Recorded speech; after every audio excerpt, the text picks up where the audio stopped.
The large silver ships appeared in the sky without warning. They hung above major cities across Earth, silent and waiting. People looked up with fear and wonder. Some ran, some prayed, some took pictures with their phones. At the United Nations building in New York, world leaders gathered in an emergency meeting. Commander John Miller sat quietly at the back of the room. He was not supposed to speak. He was only there to listen and report back to his superiors at the International Space Coalition.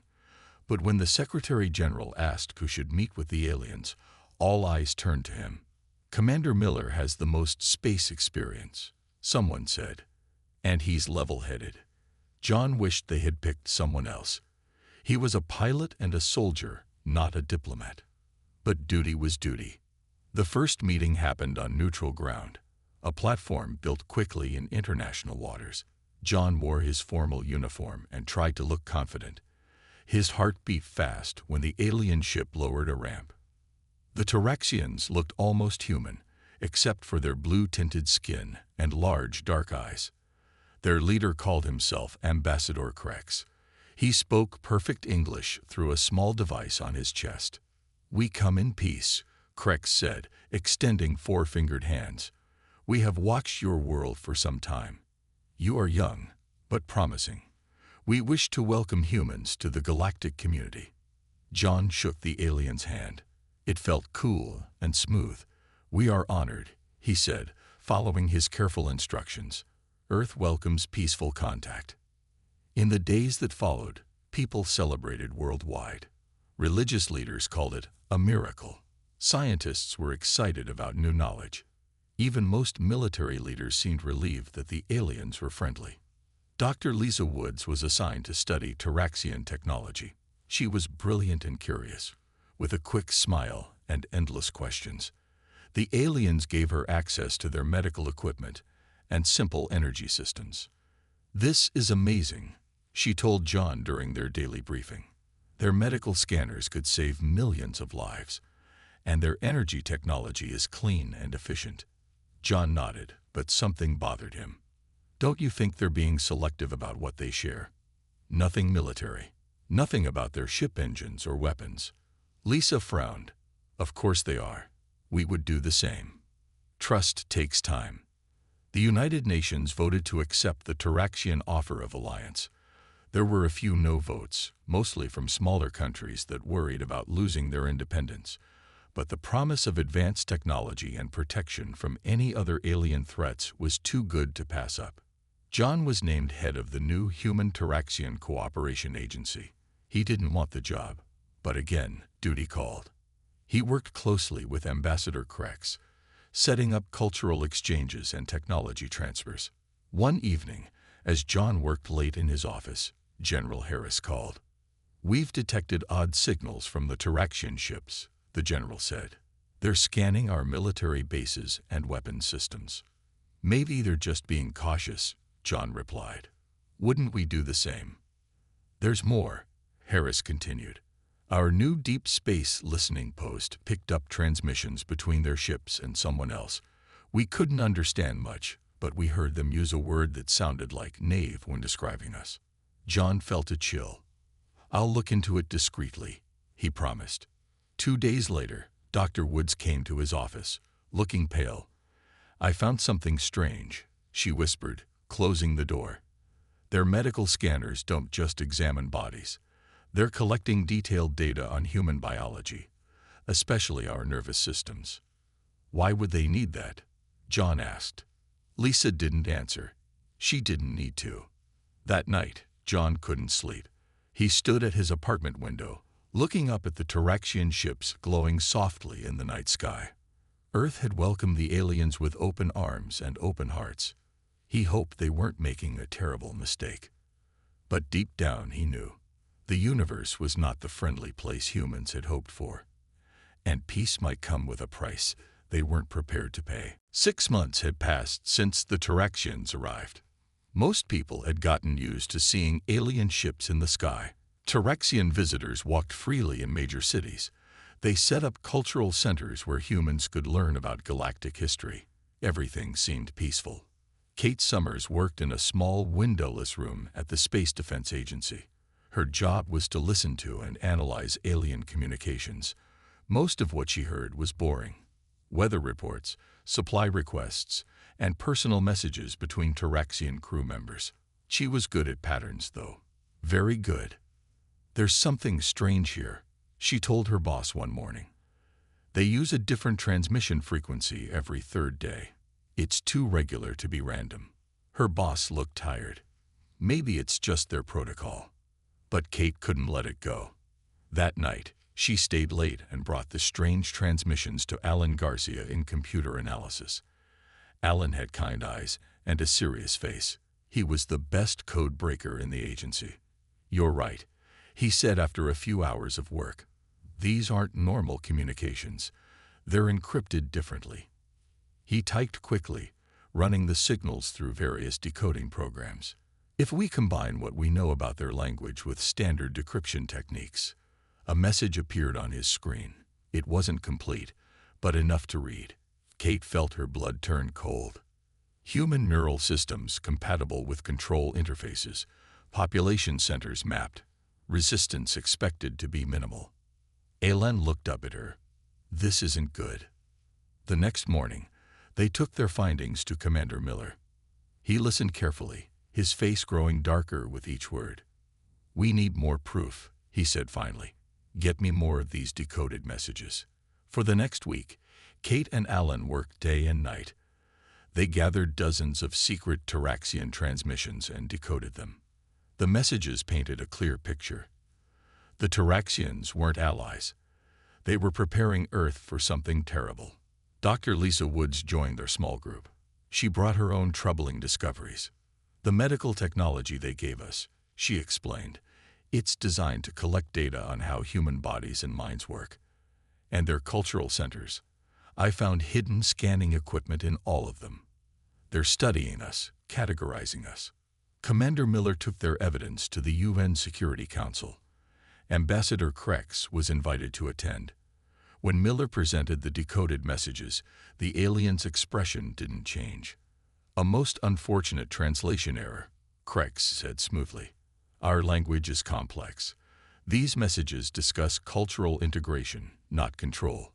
We are disappointed by your lack of trust." Many council members looked relieved. They wanted to believe the alien. The alternative was too frightening. "We apologize for the misunderstanding," the Secretary General said quickly. Later, in a private meeting room, Miller faced the world leaders. "You can't seriously believe him," he said. "We have no choice," the U.S. President replied. "We can't risk an interstellar incident based on possibly mistranslated messages." "So we do nothing?" Miller asked. The President looked around at the other leaders, who nodded slightly. "Officially, yes. Unofficially," he slid a folder across the table. "You have authorization to establish a secret defense initiative. Minimal personnel. Complete deniability." That night, Kate was walking home when a stranger fell into step beside her. He looked human, but there was something odd about his movements. "My name is Zev," he said quietly. "I am Vorax, not Taraxian. We have been watching." His eyes darted around nervously. "Your people are in danger. The Taraxians serve the galactic hierarchy. They find worlds, prepare them, and then the others come." "Why are you telling me this?" Kate asked. "Because it happened to my world. We thought we had choice. We did not." He pressed something small into her hand. "This contains information about the hierarchy. Your fate was decided long ago, but perhaps you can still fight." Before Kate could ask more questions, Zev disappeared into the darkness. She stood there, holding the small alien device, feeling the weight of his words. Humanity had begged for peace, but peace had never been an option. Paul Rodriguez woke up early that morning to check his fields. The Montana sky was clear and beautiful. He breathed in the cool air and smiled. It was going to be a good day for farming. Then he saw the lights.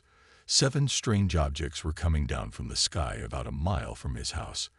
They looked like the Taraxian ships he had seen on TV, but smaller. Hall grabbed his binoculars for a better look. The alien craft landed in a perfect circle. Doors opened on their sides. Strange figures came out and began setting up equipment. Paul's phone rang. It was his brother calling from the city. "Paul, are you seeing the news? Something weird is happening everywhere." The power is. The call suddenly ended. By sunset that day, 15 major cities around the world had lost all electricity.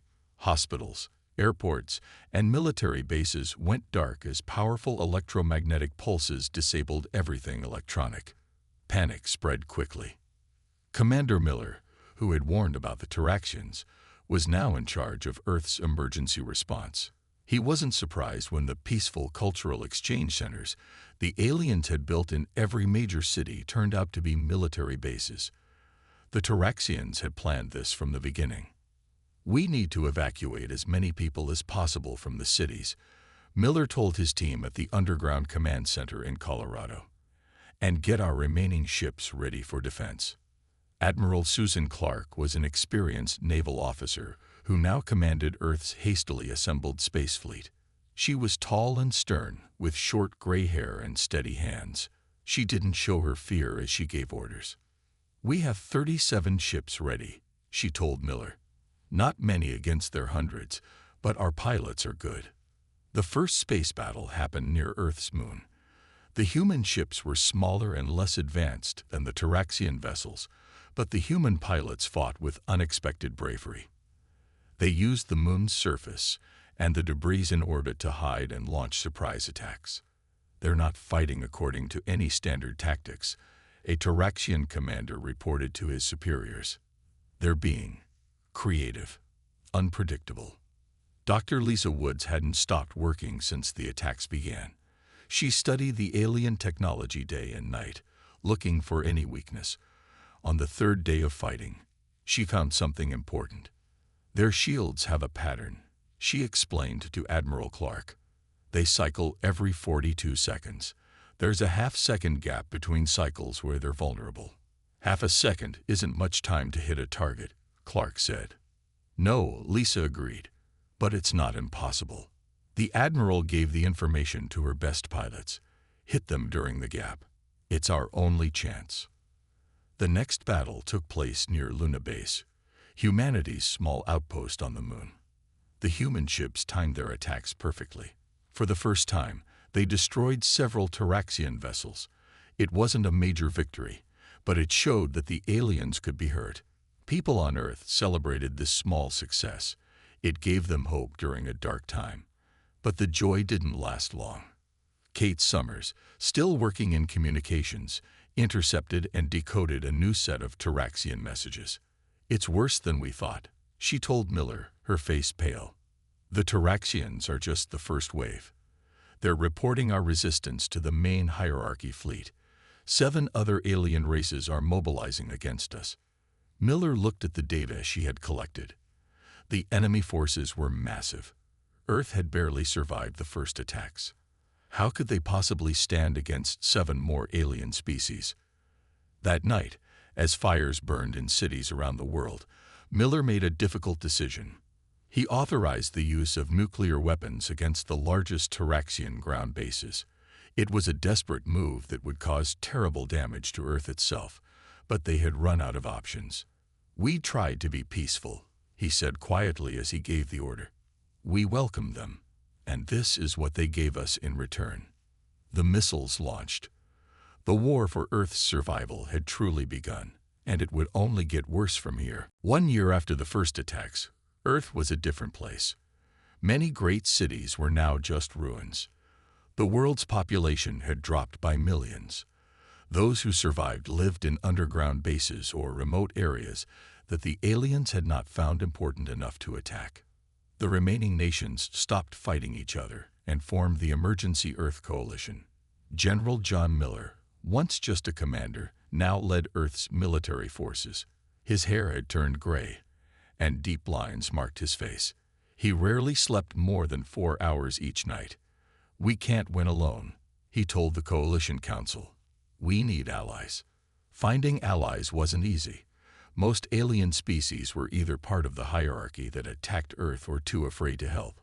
But Kate Summers, now head of alien communications, had maintained contact with Zev of the Vorax.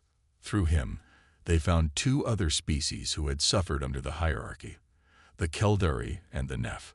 Representatives from all four species met in a hidden base beneath the Rocky Mountains. The Vorax were tall and thin with gray skin. The Keldari looked like large insects but were gentle and thoughtful. The Neph were small blue-skinned beings with 4 arms. "We have all been victims," Zev said.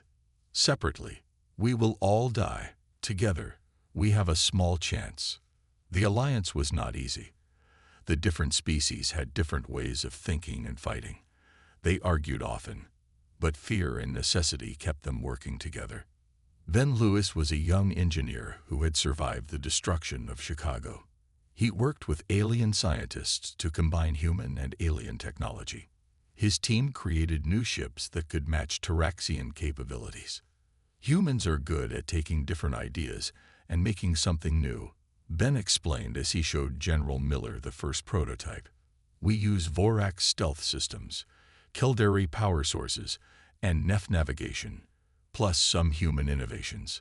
Lisa Woods watched the new ships with mixed feelings.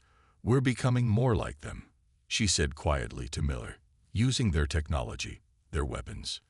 "We have no choice," Miller replied. "It's adapt or die."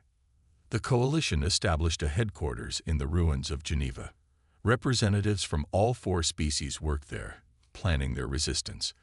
But the alliance was built on necessity, not trust.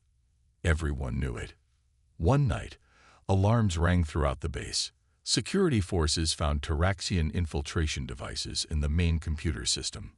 If they hadn't been discovered, the devices would have transmitted the location of the base to the enemy.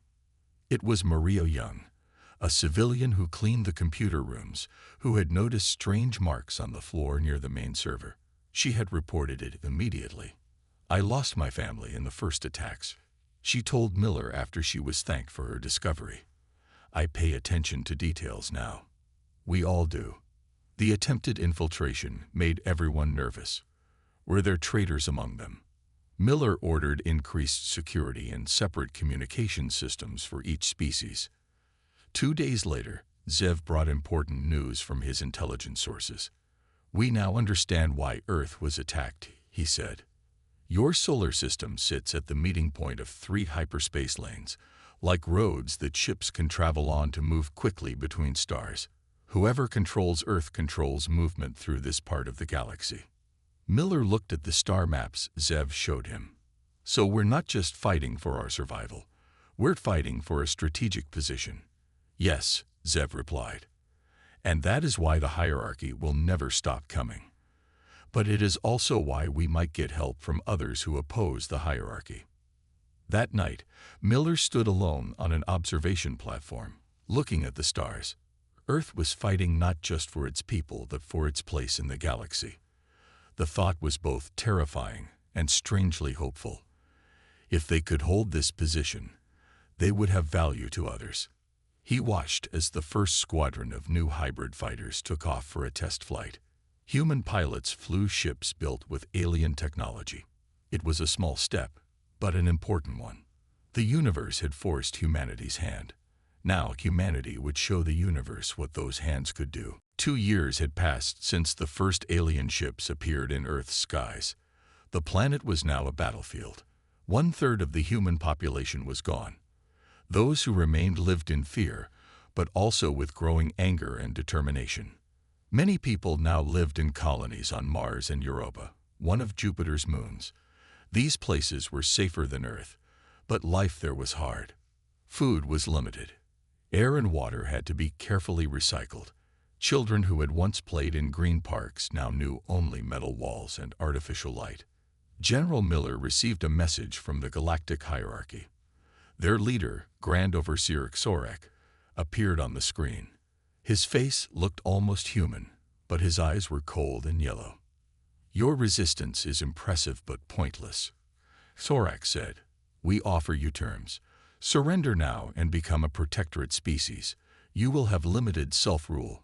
Many of your people will survive. President Ryan Mitchell called a meeting of the Coalition Council to discuss the offer. He was a tall man with a tired face and kind eyes. Maybe we should consider it, he said quietly. How much more can our people suffer? Dr. Lisa Woods stood up. If we surrender, we'll never be free again. The Vorax told us what happened to their world. The hierarchy promises protection but delivers slavery. The council was divided. Some wanted to fight on. Others thought survival, even as a slave species, was better than extinction. As they argued, Dr. Andrew Collins rushed into the room. He was a physicist who worked with the alien allies. His clothes were rumpled and his eyes were bright with excitement. I found something, he said. Something important. Dr. Collins explained his discovery. Earth's moon contained rare elements that, when properly energized, could disrupt the quantum communications network that the hierarchy used to coordinate their ships and weapons. We can cut them off from each other, he said. Their fleet would be confused, isolated. How do we energize these elements? General Miller asked. Dr. Collins looked down. We would need to place quantum resonators across the moon's surface, and then trigger a massive energy pulse from orbit. That would require... Miller began. Yes, Collins interrupted. Our last major fleet would need to get close enough to initiate the pulse. They would not survive. The room went quiet. President Mitchell rubbed his eyes. How many ships? How many people? 15 ships. About 300 crew members, Collins replied. Captain Olivia Banks commanded one of those 15 ships. She was a young woman with short red hair and a reputation for bravery. When she heard about the plan, she immediately volunteered her ship and crew. We can do this, she told General Miller. My people are ready. Miller looked at her closely. You understand that this is a one-way mission. Olivia nodded. We all do. But if it gives Earth a chance, it's worth it. The plan was set in motion. While the main coalition forces engaged the hierarchy fleet near Mars as a diversion, engineers secretly placed quantum resonators across the moon's surface. Captain Banks and her 14 fellow captains prepared their ships for the final mission. The night before the operation, Olivia recorded a message for her family and for Earth. We tried peace, she said, looking directly into the camera. They chose war. Now they will learn what humans do when backed into a corner. We may seem weak compared to the hierarchy, but we are not weak. We are desperate, and desperate people find strength they never knew they had. At dawn, the 15 ships lifted off. Their crews knew they would not return, but as they flew toward the moon, there were no regrets among them, only determination. The universe had pushed humanity too far. Now it was humanity's turn to push back. The Luna disruption, as people later called it, worked better than anyone had hoped. Captain Banks and her brave crews flew their ships into position and triggered the massive energy pulse. The flash was so bright that people on Earth could see it even in daylight. All 15 ships were destroyed in the blast. But their sacrifice was not in vain. The quantum disruption spread through space like a wave, cutting off hierarchy forces from their central command.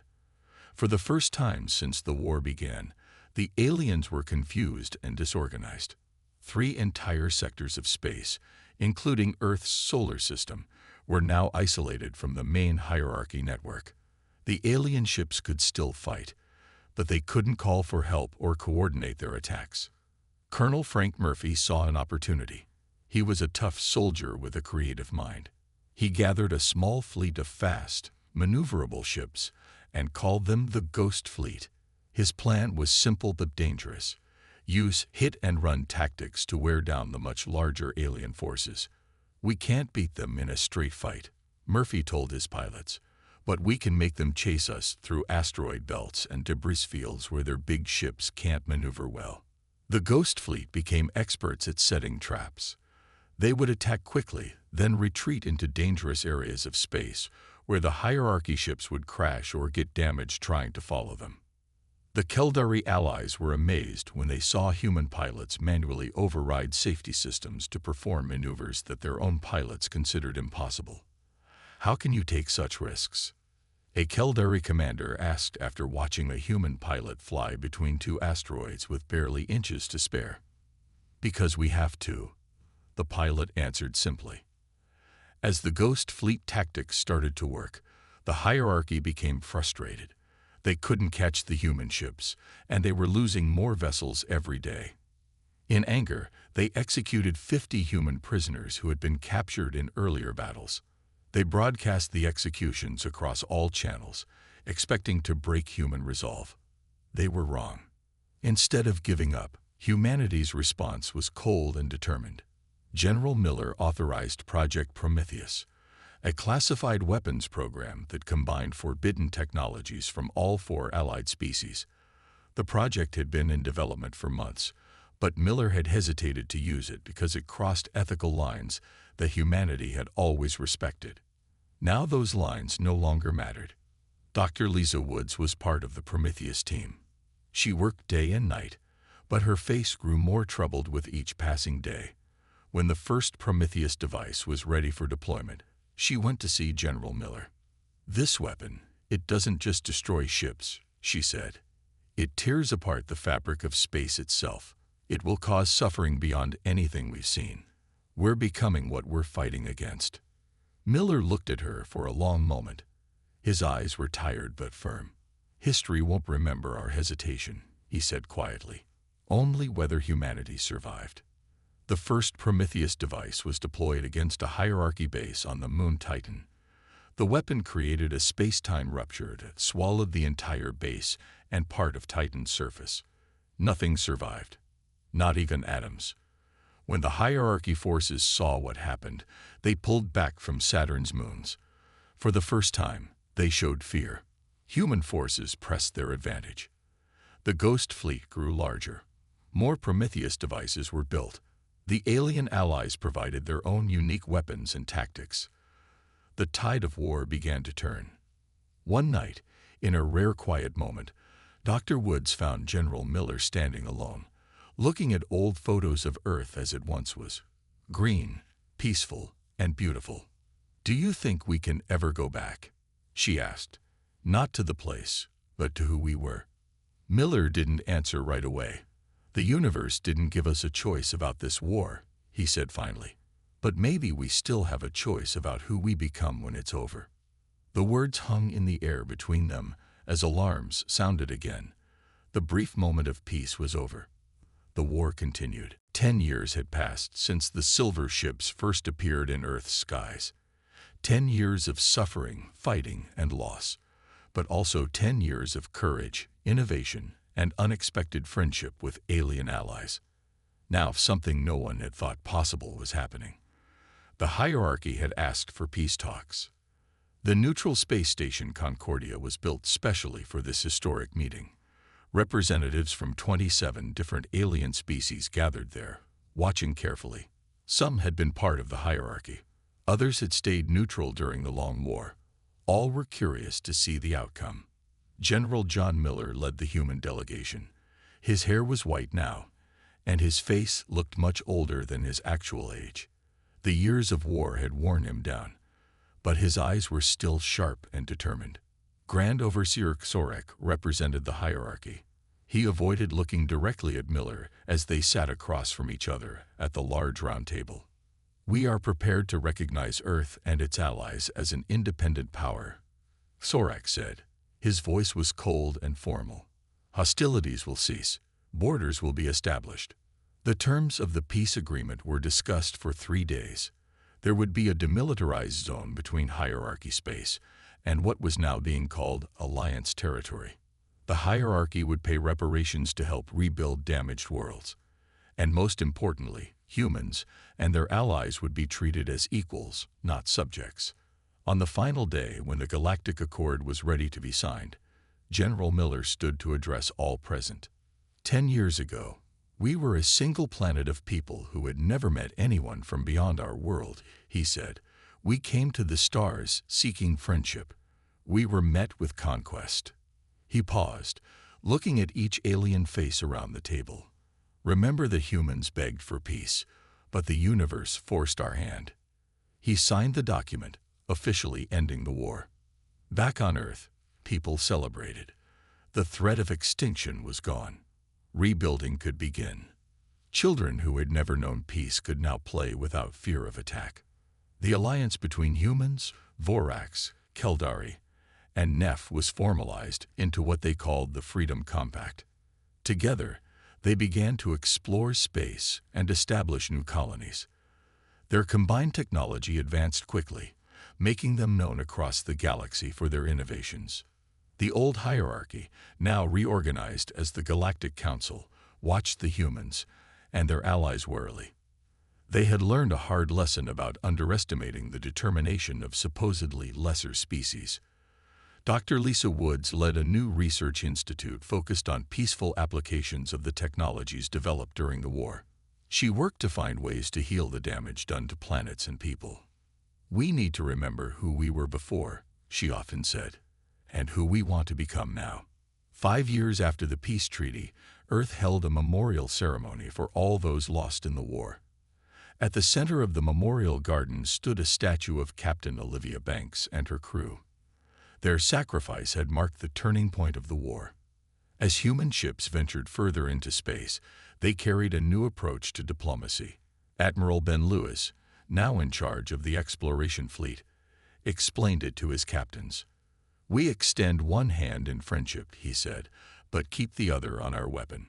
We hope for peace with every new species we meet, but we are always ready if peace is not possible." General Miller, now retired, sometimes visited schools to talk to children about the war and what it had taught humanity.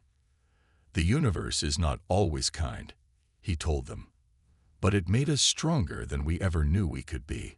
We didn't want this strength. We didn't ask for this power. But now that we have it, we will use it to protect ourselves and our friends." As human influence spread across the stars, other species learned an important truth. Humans prefer peace. They value friendship and cooperation. But if threatened, if pushed too far, they will fight with everything they have. Because humans know what it means to almost lose everything. Peace was no longer something humans begged for. Now, it was something they guaranteed.